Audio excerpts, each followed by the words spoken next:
Make up mind. Fight.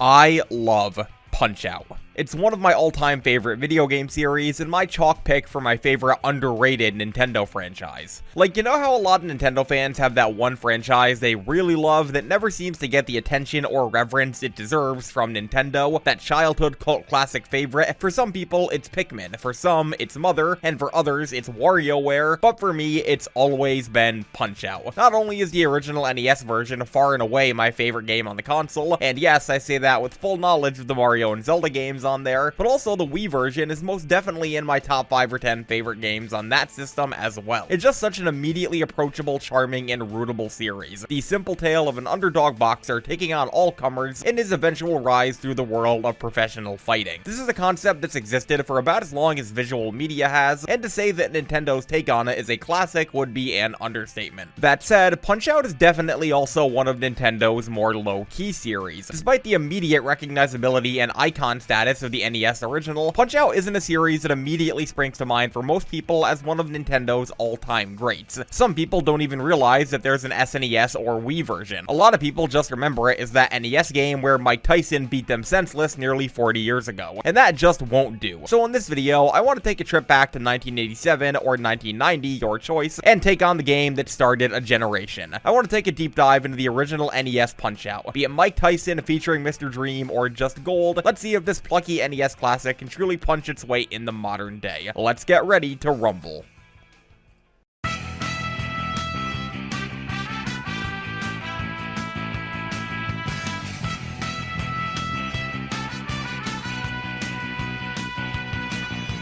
Before we dive into the game itself, I want to provide some context and discuss my personal history with Punch-Out! I was literally born over a decade after its original release, so I wasn't exactly around to experience its roarous 80s and 90s heyday. That said, I was astutely aware of Punch-Out! From a very young age. I started consuming online media about video games from the moment I could use a computer, and had an older brother who enjoyed video games just as much as I did, so I was made privy to a lot of things that were before my time from a very young age. One of these things was the repeated mention of a certain 80s Nintendo game, Punch-Out! This was a game that I'd heard a lot about before I even knew what an NES was. It was impossible to avoid the whisperings and hearsay about it. People recounting their memories of fighting tooth and nail in the squared circle, and eventually taking on Iron Mike Tyson himself, only to be beaten within an inch of their life and swiftly humbled. To me, this sounded like some total Baki or Hajime no Ippo shit. Just some absolutely wild and brutal in-ring action. It painted a clear picture to me of an incredibly arduous and difficult yet fun and rewarding Nintendo classic.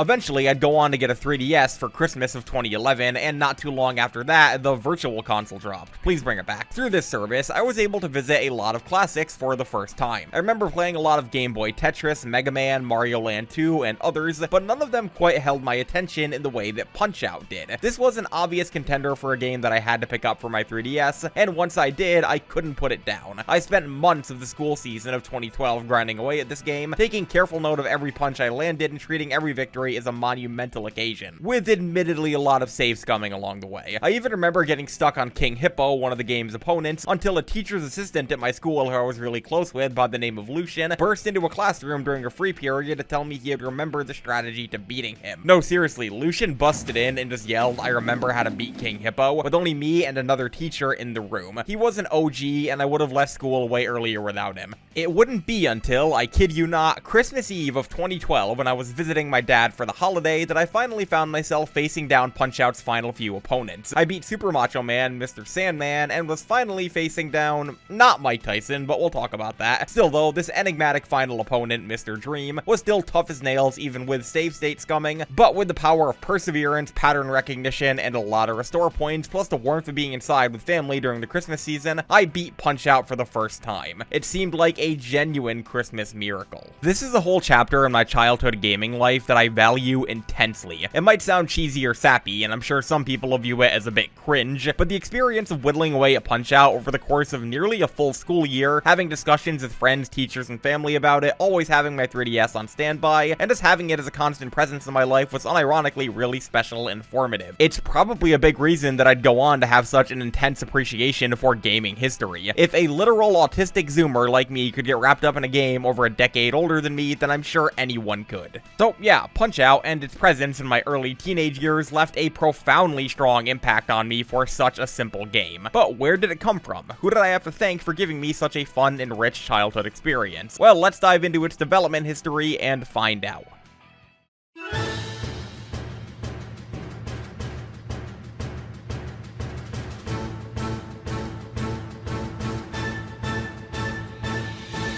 For such an iconic staple Nintendo game, Punch-Out honestly doesn't have too rich of a development history. It started out as a successful series of arcade games in the early 80s, headed up by the now-absorbed Nintendo Research and Development 3, and more specifically, Genyo Takeda. While not as name brand as your Miyamotos or Aonumas, Genyo Takeda is kind of an unsung hero in Nintendo's early history. Not only did he help create the entire Punch-Out series, but he also helped design Nintendo's first arcade game, Ever Race, helped design the battery backups for NES games, which would go on to be the basis for modern gaming save features, and had an indispensable hand in designing pretty much every piece of Nintendo hardware from the 70s up to the new 3DS XL. If there's a Nintendo console or peripheral you owned in that time, Genyo Takeda probably had a hand in creating it. He's now retired, for the record. The man is literally 75 years old, but his contributions to both Nintendo and gaming as a whole cannot go understated. He's also the one who said that famous video game consoles are like cars, and that not everyone needs to be a powerhouse adage about the Wii. He was a strong proponent for having a wide variety of consoles suiting a wide variety of audiences on the market. But back to the matter at hand, the NES game we know as Mike Tyson's Punch-Out got its start as a home console version of a widely successful series of arcade games by the same name. Due to the NES not having anywhere near the horsepower of an arcade cabinet, it was decided to make Punch-Out for consoles more of its own thing, inspired by the arcade game, rather than a direct port or conversion. For starters, the player character, who was a nameless see-through wireframe in the arcade, was instead made into a plucky 5'7" 17-year-old named Little Mac. His small stature was primarily chosen so that players could clearly see their opponents over the player character in the NES game.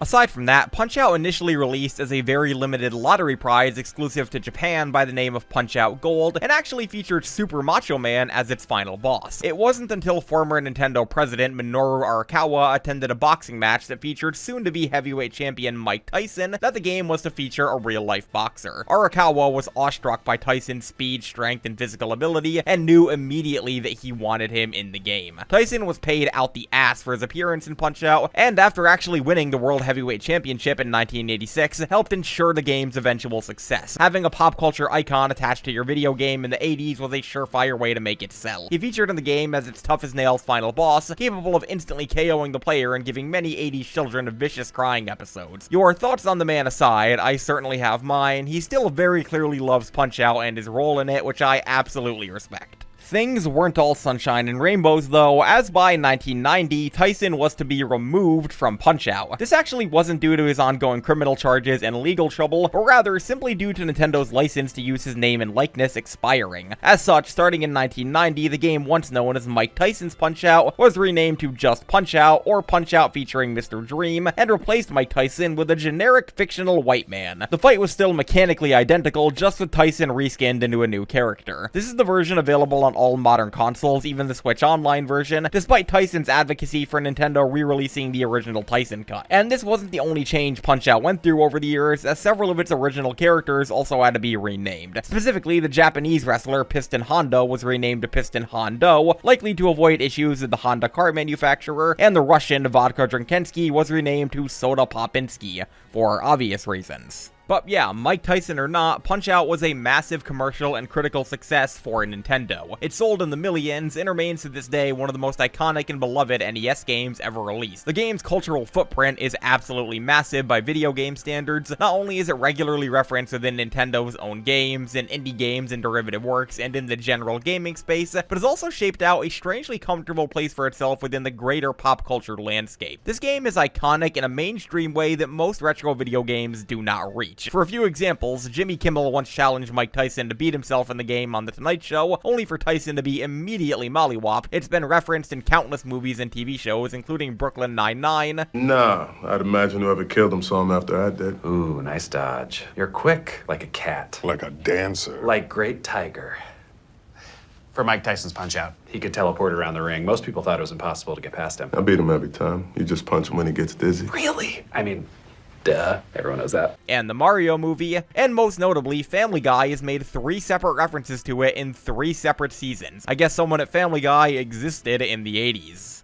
Dear Lord, please give me the cheat codes for Mike Tyson's Punch-Out. I have been stuck on Bald Bull for 4 years. I tried left, up, B, dodge, uppercut, but he still knocks me out.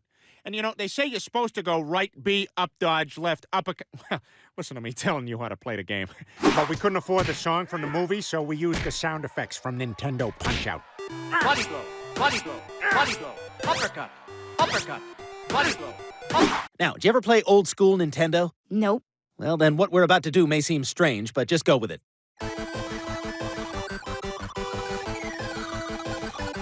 I'm in the video game too! Nah, for real, this one could have been funny if they didn't hand it off to Peter like that. And that's not even mentioning the competitive speedrun scene this game is etched out for itself, which you can make an entire documentary about all on its own. Punch-Out speedruns are insane and exist in all shapes and sizes. You've got your standard runs, but also blindfolded runs, attempts to beat the enigmatic Matt Turk, a man who obtained hypothetically perfect times before speedrunning was even a thing people cared about, and many others. Punch-Out is a game that many people know intimately well, and while I lack the proficiency in the game's mechanical nuance to try stuff like this myself, I respect the hell out of people who know the game well enough to take on some of these challenges. You can literally beat the game several times over in the amount of time it takes to watch this video. So, for all intents and purposes, Punch-Out was a knockout hit for Nintendo. It helped bolster their already dominant position in the 80s and 90s gaming space. It turned real-world heavyweight boxing champion and controversial figure Mike Tyson into one of the NES's most recognizable villains. It went on to spawn a sparsely populated, yet still well-loved series, and is all in all one of Nintendo's most important success stories of their early gaming years. As far as NES games go, Punch-Out was as big a deal as The Legend of Zelda or Metroid. This is a certified Nintendo classic, and it'd do us all well to remember that sometimes. Not many Nintendo mascots can say they were punching weight with Mario, Link, and Samus in 1987. So that's the story of Punch-Out's development and history. Fret not though, as we have a few more rounds before the bell rings, starting with the story.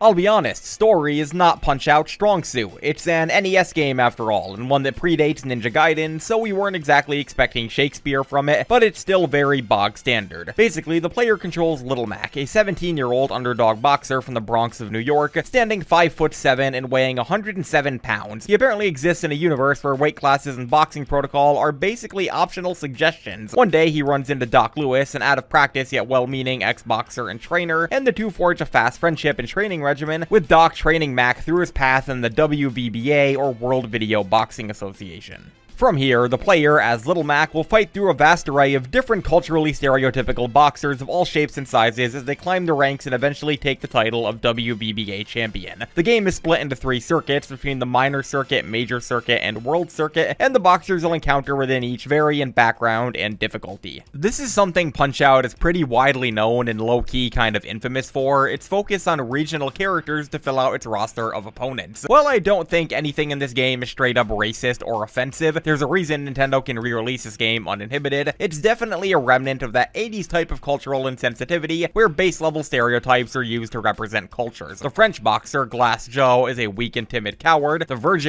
The German one, Von Kaiser, is a militant in combat boots. The Japanese one, Piston Honda, is an honor-bound warrior who literally just yells stereotypes, and that's just the minor circuit. I want to reiterate that I really don't feel anything in this game is offensive or needs to be censored or cancelled or anything, especially when you consider its no-holds-barred approach to these stereotypes. Is it really offensive if you're stereotyping everyone, including yourself? This game was made by Japanese people, and they definitely signed off on Piston Honda. I find the supposed racism present in Punch-Out to be more harmless cartoonish caricatures and not hateful racist stereotypes. I am not at all an expert in cultural or race issues, so I could be totally off base on this, but I genuinely don't feel Punch-Out's developers had any ill intent here. That said, I really like the roster of opponents in this game. They're all varied and charming in ways that really sell their cultural backgrounds and temperaments. A game like this lives and dies by the personalities of the characters you fight, and Punch-Out passes that test with flying colors. I like how they'll stop down to talk smack between rounds, even if some of their bios make no sense. You're telling me Don Flamenco is 23? This guy is 2 years younger than me? You're telling me that Super Macho Man is 27? Nah, these guys definitely lied about their age. 27! Also, I really like Little Mac and Doc Doc Lewis. Mac is just a bog-standard and rootable underdog protagonist, but his perseverance and willpower make him an endearing lead, and Doc Lewis, being a well-intentioned and helpful trainer who provides supports and tips during fights, really sells the camaraderie between him and Mac. Overall, despite the simple story and arguably insensitive caricatures, Punch-Out! Is still a game that thrives on personality and charm even nearly 40 years later. There's a reason that some of its characters have gone on to become unsung Nintendo icons. They leave a very strong impression. That said, writing is only part of the game's charm, and the other parts can be found squarely in the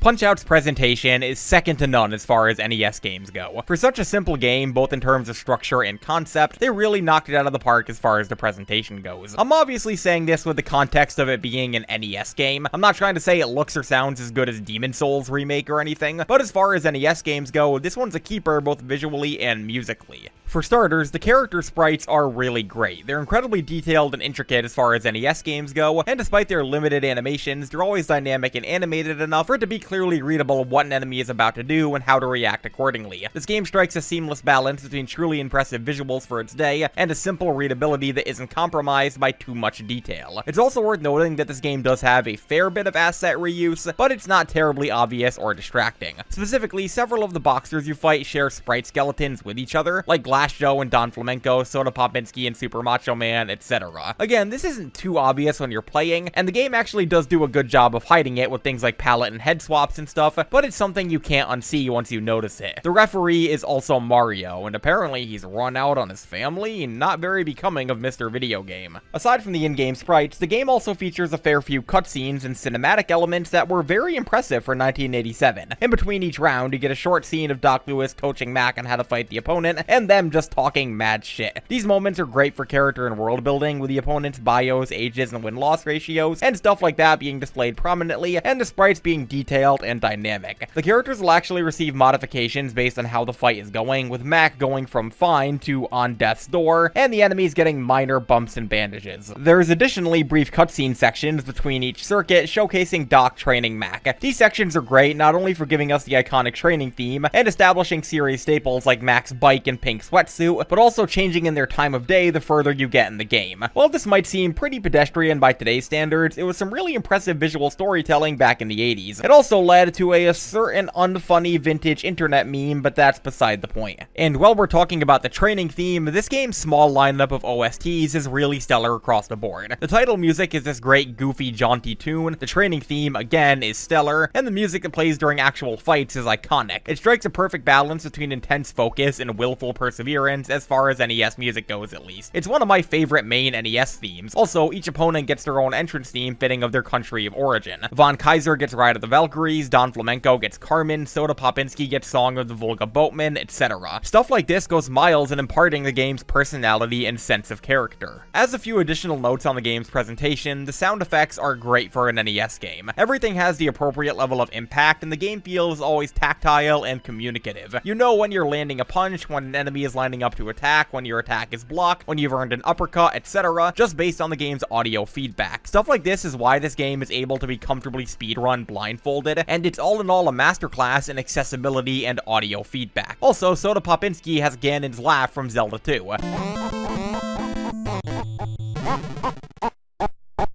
If I had to fight either an evil dark pig monster or a built drunk Russian man, I'd probably take the pig monster. All said and done, Punch-Out! Is an extraordinary game presentation-wise as far as the NES goes. This is like as good as you can get on the console. I have zero complaints regarding the game's graphic, music, audio cues, or anything else. This game genuinely is an NES masterclass in communicating information to the player in a stylish and easy to grasp way. That said, we finally arrived at the do or die section of this video. This game might look and sound great for an NES game, but how does it play? Is it still playable and enjoyable nearly 40 years later? Well, we won't know until we get it in the ring.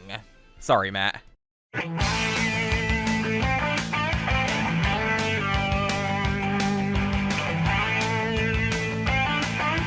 And we've arrived at gameplay. Do you want to know why, when Nintendo and Next Level Games decided to remake this game for the Wii, they were basically able to just retain the base gameplay of the NES version with a modern aesthetic polish? It's because Punch-Out NES has aged like the finest of wines. This game and Super Mario Bros. 3 are probably in close contention for the most well-aged and still playable games on the NES. It lacks anything resembling aged jank, archaic mechanics, or outdated design. You'll never need to look up a guide or walkthrough or force your way through some annoying outdated jank. The most dated thing about this game is its brutally punishing difficulty, and even then, that's kind of player determined. Punch-Out has a bit of a reputation for being a brutally difficult game, but it really only is when you're unfamiliar with it and its mechanics. Again, people are able to comfortably beat this game within a lunch break's worth of time, and it's all because, despite being a boxing game and marketing itself as a sports simulator, Punch-Out is actually more of a high-execution puzzle game than anything else. Every opponent has clear-cut strategies, counterplay maneuvers, tricks to secure easy and quick wins, and overall answers to what they're capable of that the player just needs to find. It's all a matter of figuring out how to take on each boxer through experience, and being able to capitalize on the opportunities they grant you to win this game.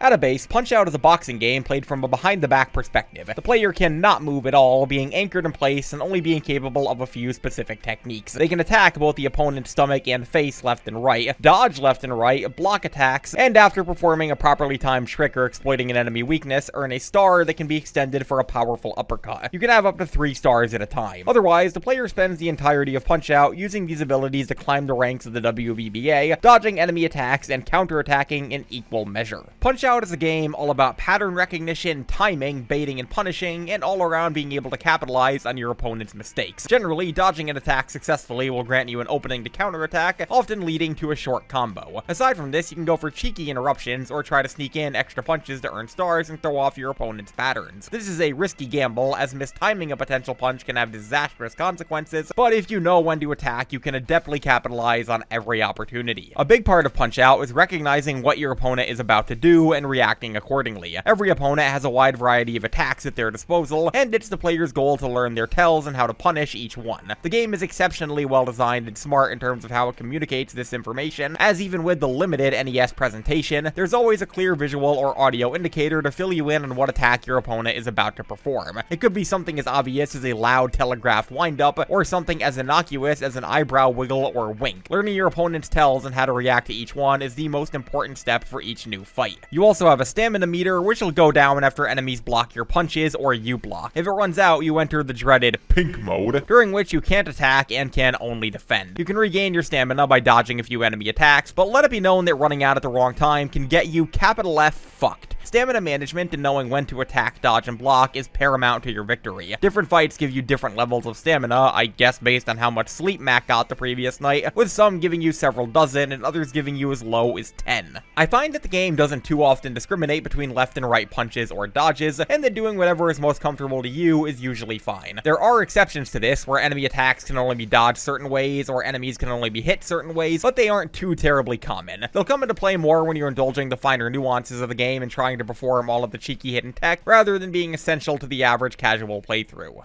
Oh yeah, Punch-Out is a game with a lot of mechanical nuance and hidden tech. You wouldn't think so, given the simplicity of its structure and concept, but rest assured, this is a rich game mechanically. Every individual opponent has so many hidden mechanics and weaknesses that an astute player can capitalize on, and they lead to a really satisfying instant KO mechanic and a lot of uppercut opportunities. Just playing through the game casually, you likely won't ever take advantage of or even know about any of these, but for an experienced or knowledgeable player, it can be enthralling to take down enemies in moments. Once you learn how to fight an opponent in this game, it becomes muscle memory and you never forget. And as for taking enemies down, Punch-Out grants the player 3 ways to do it. The most obvious is a KO, achieved by knocking an opponent down for 10 seconds. As far as I know, whether or not an opponent gets up after being knocked down is completely random, and some enemies can't be regularly KO'd at all, so I wouldn't rely on it. The 2 more reliable options are TKOs and decisions. A TKO is earned by knocking an enemy down 3 times in one round, which gets increasingly difficult as the game goes on, and a decision is when neither fighter gets KO'd KO'd or TKO'd within 3 rounds, at which point the referee will determine a winner, with the choice being based on how many points the player had earned by landing punches during the fight. If they pass that specific opponent's point threshold, they win, and if not, they lose. Not all opponents can be beaten by decision though, so it's best to rely on TKOs for consistent wins. As for the round system, Punch-Out features 3 rounds per fight, each capping out at 3 minutes, or at least that's what the game says, as the round timer itself actually goes extremely fast, and is more like 1 minute per round. No matter what you and your opponent are doing, no matter how deep you are into an animation, the round will always stop exactly where it is when the bell rings. This means that, with only 14 fights and 3 rounds per each, the maximum time spent actually playing Punch-Out is hypothetically around 42 minutes. The numbers don't lie! While this might seem a bit brief, and the game certainly is, trust me when I say that you will not be beating it in that time on a first playthrough. Punch-Out is a classic Nintendo hard game. You get 1 loss per fighter, after which you can rematch them, and if you lose again, you're back to the title screen and have to use a passcode to regain your progress. The passcodes are uniform across all copies for the record, so you can easily just look them up, but this is still a very punishing game. Part of this is due to each individual fighter having their own mechanics and nuances. Just when you think you've overcome the most difficult fight of the game, you're immediately met with a brick wall in the form of a new tough-as-nails opponent to figure out. Most of them hit like semi-trucks and can easily KO you in a few punches, so you'd better learn fast. Plus, a lot of them have character-specific special moves or abilities like Piston Honda's Flurry Rush, Super Macho Man's Onslaught of Clotheslines, Bald Bull's infamous Bull Charge, and Great Tiger's Magic Teleportation. Yeah, this is another infamous thing about Punch-Out. Nobody in the series follows the rules. Everybody is cheating and breaking boxing protocol at every opportunity. There is literally not a single boxer in the series who is completely clean of infractions. The YouTuber Bumbles McFumbles has a great series of videos documenting which Punch-Out boxer is the biggest cheater, and the Punch-Out wiki consequently has a dedicated section for each character page specifically highlighting their rule infractions. Nobody in this game is a legitimate boxer. Little Mac literally shouldn't be allowed to compete due to his age and weight. The WBBA has some very lax regulations. So yeah, most of the player's time in Punch-Out will be spent fighting opponents, learning their tells and openings, and all around competing to be the best. This game is a prime example of the wide as a puddle, deep as an ocean design philosophy. Punch-Out is a super simple game conceptually, and it doesn't appear to have that many mechanics, yet the ways it uses those mechanics are exceptionally deep and surprisingly rich. The difference between an experienced and inexperienced Punch-Out player is about as wide as the difference between an experienced and inexperienced pro boxer. You will get your ass kicked on your first playthrough of this game. Again, it took me around a year to beat it as a kid, but when everything clicks and you find the tells, you'll never be able to look back. And that's pretty much all I can say about Punch-Out's gameplay without just discussing each fighter in detail, and you know what? Yeah, let's do that. It's been a long time since we've had a classic Opal Reviews Everything boss recap. I want to note that I am in no way a technical wizard at this game. I'm certainly no summoning salt, so I apologize if I fail to mention any common knowledge strategies for any boxers. That said, let's take on the WBBA.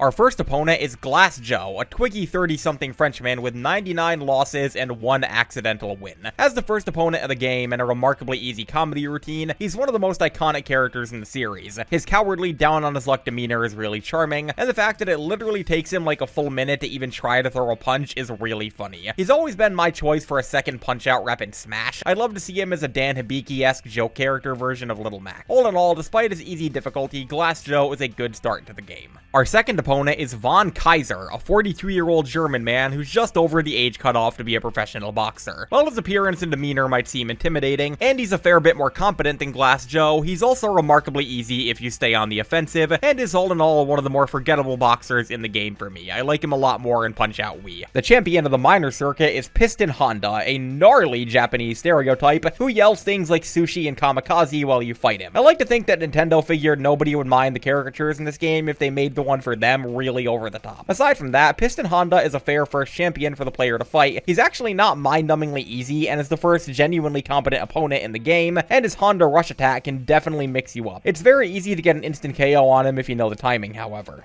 Our first major circuit opponent is Don Flamenco, and this Spaniard is hilarious. Not only is he clearly lying about his age, like this is not a 23-year-old man, but he also has an extremely easy guaranteed KO infinite stun lock you can perform on him. Literally all you have to do is bait a punch and then jab him left and right alternatively until his health is all the way down. I have no idea if this is intentional or if it's an exploit, but let it be known that even without the stun lock, he's quite easy. Like I said, Don Flamenco is hilarious. Next up is King Hippo, one of the more iconic characters in Punch-Out, and one that I always got stuck on as a kid until Lucian helped me out. His age and weight are unknown, and he hails from the fictional Hippo Island, so we're not even entirely certain that he's human. He's also even more of a puzzle boss than the rest of the opponents in the game, as he can't be knocked down without first interrupting one of his big attacks with a head punch. Afterwards, you just gotta punch his stomach until he goes down. You only need to knock him down once to guarantee a KO, so once you know the strategy, King Hippo is pretty easy. The easiness of the game stops here though, as the next opponent is Great Tiger. He's the token wake-up boss of the game, and the first one that an experienced player might truly have to try on. He's an Indian magician with a wide assortment of attacks and ways to mix up the player, and his magic rush where he teleports around the ring can really mess you up if your timing is off. Luckily, he always opens up for a guaranteed knockdown if you successfully block the entire thing, so you're rewarded for playing well. He's all around a fitting first true challenge of the game. Also, his coach is a tiger pelt.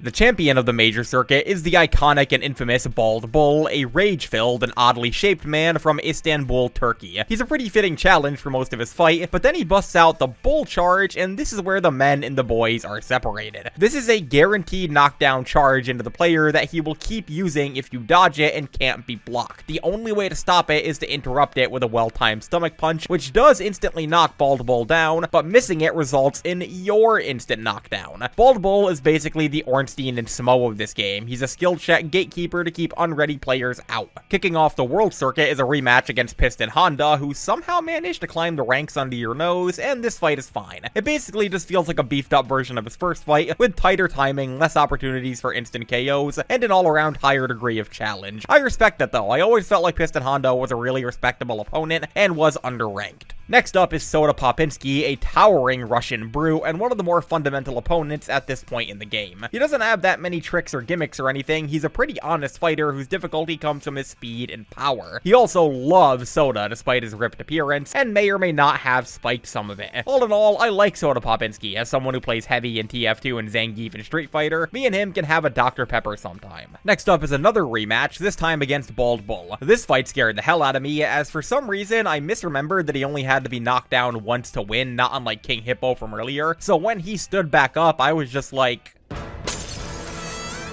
Also worth noting is that in this fight, he can only be knocked down using uppercuts or interrupting his bull charge, so it's all around a tricky and difficult fight to offset the fairly fundamental one before it. Following this is a rematch against Don Flamenco. Okay, I'm sure this fight will be just as easy as... Okay, yeah, he kicked my ass on this playthrough. He goes from an easy infinite win to one of the trickier opponents in the game due to the speed and ferocity of his attacks. I guess he wasn't fighting at 50% of his power this time. Right up next is Mr. Sandman, a towering fighter who's made even stronger by being from Philadelphia. He's probably my favorite opponent in the game, as he's one of the only ones who's capable of consistently dodging max punches, and it leads to a really enjoyable sort of back and forth rival battle feel in this fight. If you can get a flow going, it's really fun and satisfying. He's all around a very worthy third to last boss, and an equally worthy final boss in Punch-Out Wii. The penultimate fighter is Super Macho Man, a Hollywood bodybuilder type who's 27? 27, really? 27! Despite clearly lying about his age, Macho Man is basically a less fundamental version of Soda Popinski. They share a sprite build and a lot of animations, yet Macho Man is much trickier. He'll occasionally bust out this insanely fast clothesline, which can be turned into a sequence of them with a random number of strikes. You can never plan for how many he'll throw out, so exercising caution is recommended. Otherwise, he's just a harder Soda Popinski with a much less interesting concept and design. Now, our final opponent, depending on which version of the game you're playing, is either Mike Tyson himself or Mr. Dream. Either way, you're up shit creek without a paddle. This fight is ball-bustingly difficult, even with save states and rewinds, as the power of Tyson and Dream's attacks is unmatched in the game. For the first minute of the fight, he does nothing but throw out blindingly fast instant-kill uppercuts, and his counterattack windows are so small that even with a dodge, he still has time to block. His jabs are incredibly fast, his hooks hit like a bullet train, and he's all around well worth his fearsome reputation. Without the ability to win by decision, I would probably still be fighting him today. He's all around well worth and deserving of his position as one of the NES's most fearsome and intimidating final bosses. But after surmounting the mountain that is Mike Tyson or Mr. Dream, you've done it. You've toppled Punch-Out, you've proven them all wrong, beaten all the odds, and become the champion of the World Video Boxing Association. Along the way, you've experienced and beaten one of Nintendo's all-time greats.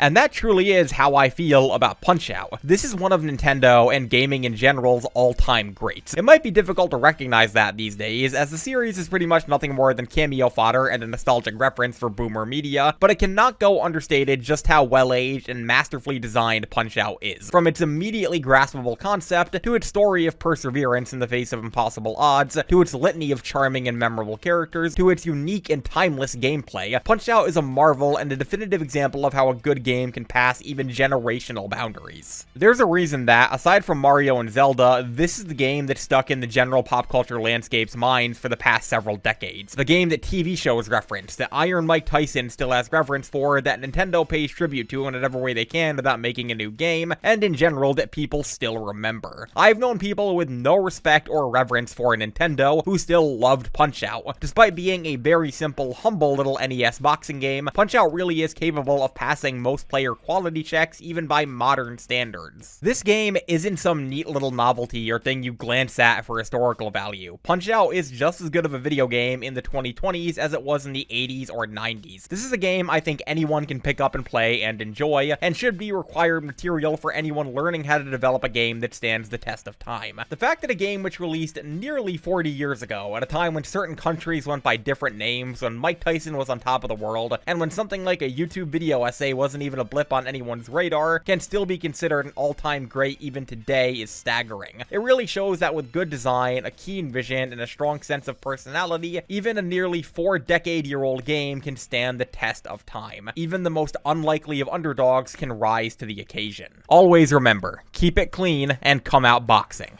Thanks for watching.